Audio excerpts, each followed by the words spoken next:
오늘 놀라운 소식 두 개를 준비했습니다. 해당 부분의 의미 보고드리며 뒤에서는 민주당이 내일 입법을 무조건 통과시켜야 될 이유 보고드립니다. 구독, 좋아요 쾅쾅 눌러주시고 끝까지 시청 부탁드립니다. 먼저 정청래 대표는 오늘 최고위원회의에서 수사와 기소의 완전한 분리라는 대원칙 하에 중수처의 조직은 일어나 하고 공소청에 대해서는 보완 수사권은 주지 않고 보완 수사 요구권만 부여하는 방향으로 형사소송법 개정을 통해 처리될 것이라고 말했습니다. 네, 너무 다행입니다. 사실 보완 수사 요구권은 국가수사본부장조차 이건 있어야 된다고 했을 정도로 사실 경찰 견제를 위해 필요한 부분이었습니다. 물론 추 장군 말씀처럼 요즘 검찰이 하는 행태를 보면 보완 수사 요구권조차 심적으로는 날리고 싶었지만 어려운 부분이죠. 이건 정 대표께서 청와대를 잘 설득해 잘하셨다고 생각하고 추가로 김남국 전 비서관을 당 대변인으로 임명했습니다. 이건 정청래 대표가 인사권을 행사하신 것인데 아무래도 청와대와 소통을 좀 더 긴밀하게 하려는 의지가 아닌가 생각됩니다. 네, 언론들이 당과 청와대를 갈라치게 하는 것에 대해서 김 대변인이 잘 컨트롤해 주시길 부탁드리며 그리고 조이대가 준동하기 시작했는데 그 이유가 있습니다. 이심이 우려되는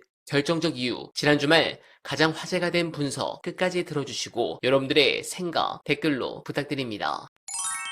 공직선거법 위반 파기환송 판결 이런 부분들이 같이 전반적으로 사법부의 불신을 증가시키는 네. 원인이 되었기 때문에 그럼에도 불구하고 무기징역 정도는 네. 선고를 해줘야 되겠다. 네. 이게 법정 최저형이에요. 네. 사형 무기밖에 없는 그렇죠. 겁니다. 그래서 네. 최저형이나마 이제 선고를 해줘야 된다라고 생각을 한 것 같고요. 예. 저는 사실 지기현 판사가 공소기각을 하거나 네. 아니면 유기징역을 하더라도 굉장히 낮은 형을 선고할 수도 있겠다. 네. 그동안의 태도를 봐서는. 예. 그런데 국민들이 계속해서 너무나 분노했거든요. 네. 그래서 마지막에 어쩔 수 없이 저는 이렇게 네, 이 선고하지 정도라도. 않았나, 이 정도라도 그런 생각이 듭니다. 지금 항소를 하게 되면 이 서울고등법원 1부와 12부가 나란히 예. 전담 재판부가 됐어요. 예. 근데 1부는 최근에 송영길 예. 전 의원에 대해서 무죄 판결, 무죄 예. 판결을 한 재판부이고 상당히 그 판결 논리나 이런 것들이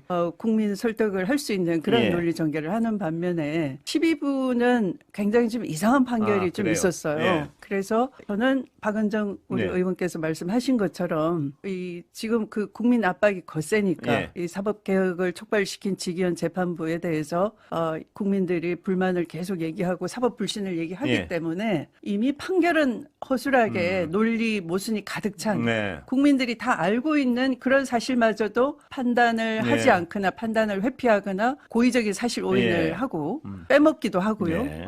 그런데 그걸 무기징역을 한 걸로 봐서 말씀하신 그 사형 아니면 무기징역인데 이제 무기징역 해놓고 이걸 그대로 항소를 해서 네. 만약 재판부 배정이 이상하게 되면은 예. 이 상태에서 감경을 해줄 수도 있는 거예요. 예. 그러면 저는 걱정이 무기를 감경하면은 예. 10년 이상이 되는 거예요. 예. 예. 그런 상태로 되면 어떡하나 하는 예. 걱정이 좀 있죠. 예. 그래서 지금처럼 지금 구정을 거치면 설날 거치면서 여론 압박이 굉장히 높았어요. 예. 그러니까 설령 무기를 선택하고 무기를 감경하고 싶어도 예. 지기현이 예. 보면 고령에다가 무슨 예, 그렇습니다.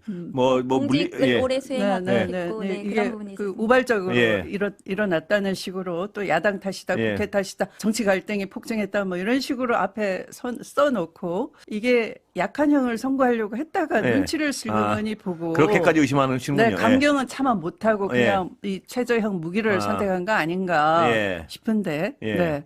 정말 이 사실 오인을 바로 잡는다면은 예. 사실은 사형감이죠. 이렇게 허술하게 해도 무기인데. 무기인데 예. 그렇다면 사실을 바로 잡는다면 이건 사형보다 더한 것도 할 수 있는 예. 거예요. 더한 것이 예. 없어서 못하는 거지. 예. 네. 그 사실관계도 이미 다 나와 있는 거 아닙니까? 그렇죠. 거의. 그렇습니다. 예. 온 국민이 목도한 예. 사실관계이고요. 그래서 오늘 아마 특검 측에서 예. 의미 있는 판결이었지만 양형과 판결 이유에 예. 있어서 매우 조금 아쉽다 이런 논평을 냈거든요. 예. 입장을 아쉽다가 냈거든요. 아니고 매우 유감이다 네. 해야 되겠네요. 그렇습니다. 예, 그래서 그렇습니다. 항소해서 예. 저는 항소심에서 이것은 더 형량을 높여야 된다라고 예. 생각합니다. 왜냐하면 이게 내란 특검 대법원에서 구형할 때 이것은 전두환 사례보다도 훨씬 더 단죄해야 되는 네. 21세기의 위로부터의 네. 쿠데타이기 때문에 그러면 전두환이 1심에서 사형을 선고받았습니다. 네. 네. 그러면은 그에 비춰서 더 단죄해야 되는 사안인데 더 낮게 선고를 예. 한 거거든요. 저는 항소심에서는 사실관계가 바로 잡아지고 예. 그 다음에 그 더 형량을 높여야 된다. 그리고 노상원 같은 경우에 또 매우 예. 아쉬운 게 예. 뭐냐면 그 김용현과 노상원이 같이 모의했고 그 다음에 피고인과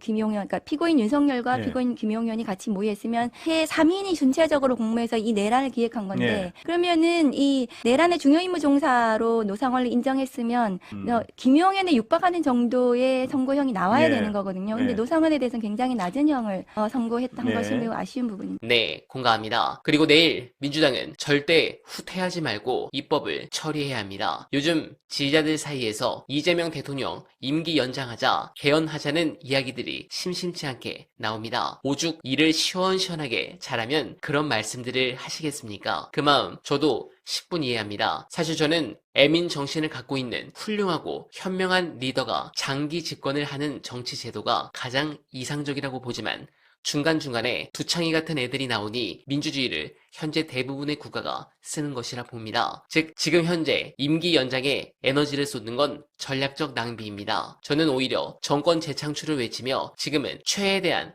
넓게 운동장을 써서 정치 무관심층 그리고 중도층이라 할 수 있는 인물들을 우리 진영으로 포섭해야 된다고 생각합니다. 우리가 윤석열 정권의 그 끔찍했던 시간 동안 뼈저리게 배운 게 무엇입니까? 정권을 뺏기면 그 모든 찬란했던 성과가 하루아침에 적폐로 몰리고 모래성처럼 무너진다는 겁니다. 검찰 독재라는 괴물이 들어와 온 나라의 시스템을 쑥대밭으로 만들었던 그 참담한 역사를 벌써 잊으셨습니까? 만약에 이재명 정부가 다음 선거에서 패배하여 정권을 다시 내준다면 상상조차 하기 싫지만 저 기득권 세력들은 지난 윤석열 정권 때 쳤던 칼춤은 애교로 보일 만큼 상상을 초월하는 보복을 시작할 겁니다. 이재명이라는 개인을 넘어 민주 진영의 씨를 말리고 역사의 시계바늘을 수십 년 뒤로 되돌리려 들 겁니다. 이건 단순히 선거에서 이기고 지는 정치 게임이 아닙니다. 지금 훌쩍 자라나고 있는 우리 아이들이 성인이 되었을 때 다시는 그런 야만의 시대, 특권과 반칙이 난무하는 세상에서 살게 하지 않기 위한 생존의 문제입니다. 그런 부분에서 민주당 의원들이 대통령 개인의 유능함에만 기대어 박수치고 있을 때가 아닙니다. 우리의 최종 목표는 이재명 정부의 성공을 넘어 그 철학과 비전이 다음 정부로 이어지는 정권 재창출이라는 것을 잊지 말아야 합니다. 여러분들은 어떻게 생각하십니까? 공감하셨다면 소중한 언알바 후원 부탁드립니다. 댓글에 고정된 내용을 통해 많은 사랑 부탁드리며 언알바는 오늘도 최선을 다하겠습니다. 여러분 고맙습니다.